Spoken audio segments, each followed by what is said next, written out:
ગુજરાતની વધુ 33 ગૌશાળા અને પાંજરાપોળના પશુ નિભાવ માટે 19.50 કરોડની સહાય ચૂકવવાનો નિર્ણય લેવામાં આવ્યો છે। આ સહાયમાં આશરે 70,600 જેટલા પશુઓને તેનો લાભ અપાશે।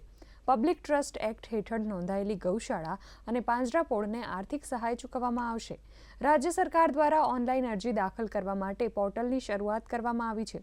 ગૌ માતા પોષણ યોજના અંતર્ગત રાજ્યની ગૌશાળા કે પાંજરાપોળ દ્વારા ગાય અને ભેંસ વર્ગના પશુઓનો નિભાવ કરવામાં આવતો હોય તેવી સેવાભાવી સંસ્થાઓને ગૌવંશના પોષણ અને નિભાવ માટે દૈનિક પશુ દીઠ ₹30 લેખે આર્થિક સહાય આપવામાં આવે છે, જે અંગે કૃષિમંત્રી રાઘવજી પટેલે વધુ માહિતી આપી હતી।